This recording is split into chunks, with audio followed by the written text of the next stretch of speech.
Assalamualaikum. Pada kesempatan hari ini kita akan belajar kelas 3, tema 6, subtema 2, pembelajaran 3 tentang perubahan energi. Lalu siswa kelas 3 berkunjung ke Waduk Jatiluhur. Waduk tersebut terletak di Purwakarta, Jawa Barat. Murid-murid senang sekali. Hari ini mereka masih membicarakan kegiatan tersebut. Berikut ini percakapan mereka. Selamat pagi teman-teman, sapa Siti kepada teman-temannya. Selamat pagi juga Siti, sahut teman-teman Siti. Bagaimana kabar kamu Siti? Apakah kamu sudah sembuh? Sudah, terima kasih doanya ya teman-teman, jawab Siti. Oh ya, bagaimana kunjungan ke Waduk Jatiluhur kemarin? Menyenangkan tidak teman-teman? Sangat menyenangkan, banyak ilmu yang didapat, jawab Edo. Mau apa Dok? Tanya Siti. Ternyata waduk itu dapat dijadikan pembangkit listrik, jelas Edo. Iya, makanya Waduk Jatiluhur itu disebut sebagai waduk untuk PLTA, yaitu pembangkit listrik tenaga air, tambah Udin. Mengapa disebut pembangkit listrik tenaga air? Tanya Siti lagi. Karena energi listriknya berasal dari tenaga air. Bagaimana caranya energi air menjadi energi listrik? Siti semakin ingin tahu. Energi gerak air akan memutar alat yang disebut turbin. Lalu turbin menggerakkan generator listrik. Bergeraknya generator listrik inilah yang akan menghasilkan tenaga listrik, jelas Udin. Listrik yang dihasilkan kemudian disalurkan ke gardu-gardu listrik. Lani menambahkan, nah dari gardu-gardu itulah listrik disalurkan ke rumah-rumah atau kantor-kantor. Edo melengkapi. Oh begitu ya, terima kasih ceritanya ya teman-teman, ujar Siti kepada teman-temannya. Begitulah keseruan pembicaraan Siti dan teman-temannya.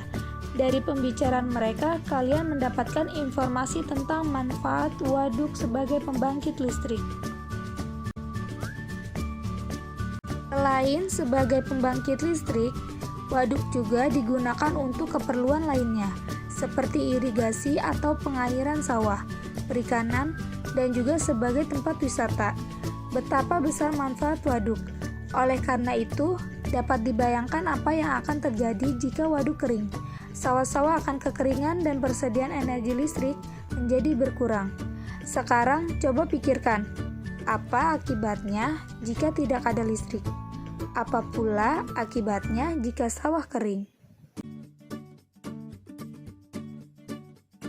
Nah, kalian telah membaca wacana di atas.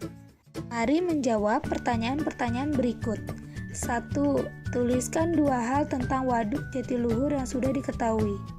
Waduk Jatiluhur dimanfaatkan sebagai pembangkit listrik. Selain sebagai pembangkit listrik, waduk juga digunakan untuk keperluan lainnya, seperti irigasi atau pengairan sawah, perikanan, dan juga sebagai tempat wisata. 2. Bagaimana tenaga listrik dihasilkan oleh air dalam waduk? Ceritakan secara singkat. Energi gerak air akan memutar alat yang disebut turbin. Lalu turbin menggerakkan generator listrik. Bergeraknya generator listrik inilah yang akan menghasilkan tenaga listrik. Lalu yang ketiga, bagaimana listrik dari PLTA dapat sampai ke rumah-rumah? Listrik yang dihasilkan PLTA kemudian disalurkan ke gardu-gardu listrik. Selanjutnya, dari gardu-gardu itulah listrik disalurkan ke rumah-rumah atau kantor-kantor. Apa yang akan terjadi jika air di waduk kering? Jika waduk kering, maka PLTA tidak bisa menghasilkan listrik dan sawah-sawah kekurangan air. Yang kelima, tuliskan 3 masalah yang muncul bila tidak ada listrik.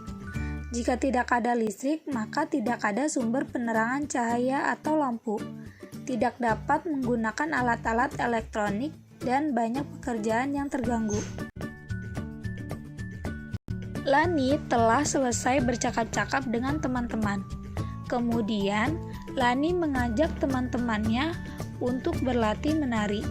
Kali ini mereka akan berlatih gerak kuat kaki pada tari. Jenis gerakannya hampir sama dengan gerakan sebelumnya. Iringan musiknya lebih cepat sehingga gerakan kaki harus lebih kuat. Lani meletakkan tangan di pinggang, kemudian kakinya diayunkan mengikuti irama musik yang cepat. Musiknya berirama cepat, kakinya harus diayunkan lebih kuat.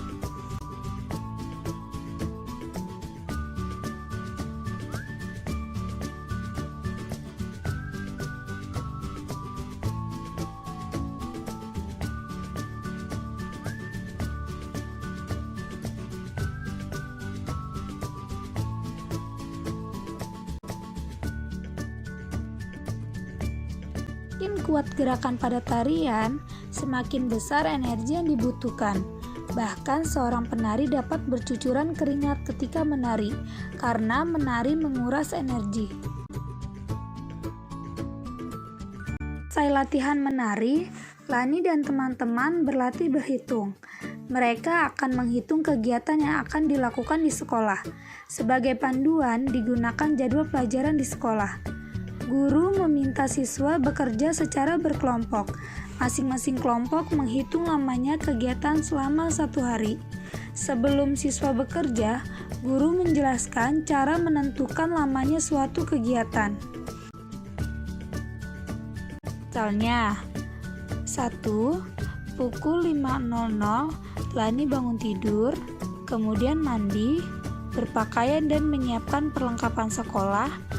Kegiatan ini dilakukan sampai pukul 5.30. Lama kegiatan tersebut adalah 5.30 dikurangi 5.00. 30 dikurangi 00 sama dengan 30. 5 dikurangi 5 sama dengan 0. Jadi, lama waktu yang diperlukan adalah 30 menit. Yang kedua, ayah pergi bekerja pukul 7.30. Ayah pulang dari kantor dan sampai di rumah pukul 18.00. Lama ayah bekerja dan waktu yang diperlukan dalam perjalanan adalah 18.00 dikurangi 7.30. 00 tidak bisa ya dikurangi 30, jadi diambil 1 jam dan diubah menjadi satuan menit. 1 jam sama dengan 60 menit. Jadi 17.60 dikurangi 7.30. 60 dikurangi 30 sama dengan 30. 17 dikurangi 7 sama dengan 10. Jadi ayah bekerja selama 10 jam 30 menit. Adakah cara lain yang kamu ketahui untuk menghitung lama waktu ayah bekerja? Berikut ini adalah jadwal kegiatan harian Lani. Berdasarkan tabel berikut, tentukan lamanya masing-masing kegiatan. Ada kegiatan yang pertama, mandi pagi, berpakaian, dan menyiapkan peralatan sekolah. Dimulai pada pukul 5 sampai dengan 5:30 menit. Lamanya adalah 30 menit. Kegiatan yang kedua adalah sarapan. Mulai pada pukul 5:30 menit, selesai pukul 6 tepat. Lama waktu kegiatannya adalah 6.00 dikurangi 5:30. 00 tidak bisa dikurangi pada 30, jadi diambil 1 jam dan diubah menjadi satuan menit.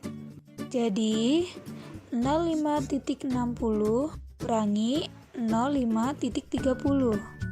60 dikurangi 30 sama dengan 30. 05 dikurangi 05 sama dengan 0. Di lama kegiatan sarapan yaitu 30 menit. Kegiatan yang ketiga adalah perjalanan ke sekolah. Dimulai pukul 06.10 sampai dengan pukul 06.30. Lamanya kegiatan tersebut 06.30 dikurangi 06.10 sama dengan 30 dikurangi 10 sama dengan 20. 06 dikurangi 06 sama dengan 0. Di lamanya kegiatan perjalanan ke sekolah 20 menit. Kegiatan yang keempat, sampai di sekolah bermain dengan teman. Dimulai pukul 06.30 sampai dengan pukul 06.55. Lamanya kegiatan bermain dengan teman 06.55 dikurangi 06.30. 55 dikurangi 30 sama dengan 25. 06 dikurangi 06 sama dengan 0. Jadi lamanya bermain dengan teman 25 menit. Kegiatan yang kelima, belajar di sekolah. Dimulai pukul 07.00 sampai pukul 12.30. Lamanya kegiatan tersebut 12.30 dikurangi 7.00. 30 dikurangi 00 sama dengan 30. 12 dikurangi 7 sama dengan 5. Jadi lamanya kegiatan belajar di sekolah 5 jam lebih 30 menit. Kegiatan yang keenam, perjalanan pulang. Perjalanan pulang dimulai pukul 12.30 sampai pukul 13.00. Lamanya kegiatan tersebut 13.00 dikurangi 12.30. 00 tidak bisa dikurangi 30 ya. Jadi kita pinjam 1 jam kita ubah menjadi satuan menit. Jadi 12.60 dikurangi 12.30. 60 dikurangi 30 sama dengan 30. 12 dikurangi 12 sama dengan 0. Jadi lamanya kegiatan perjalanan pulang 30 menit. Kegiatan yang ketujuh, merapikan pakaian, ganti pakaian, dan makan siang. Dimulai pukul 13.00 sampai dengan 13.30. Lamanya kegiatan tersebut 13.30 dikurangi 13.00 sama dengan 30 dikurangi 00 sama dengan 30. 13 dikurangi 13 sama dengan 0. Jadi lamanya merapihkan pakaian, ganti pakaian, dan makan siang yaitu 30 menit. Ada kegiatan yang ke-8, istirahat siang. Dimulai pukul 13.30 sampai dengan pukul 15.30. Lamanya kegiatan tersebut 15.30 dikurangi 13.30 sama dengan 30 dikurangi 30 sama dengan 00. 15 dikurangi 13 sama dengan 2. Jadi lamanya kegiatan istirahat siang 2 jam. Silahkan kalian berdiskusi dengan orang tua untuk menyelesaikan tabel berikutnya.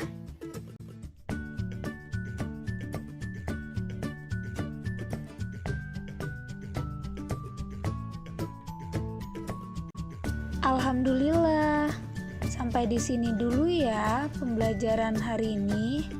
Terima kasih. Wassalamualaikum warahmatullahi wabarakatuh.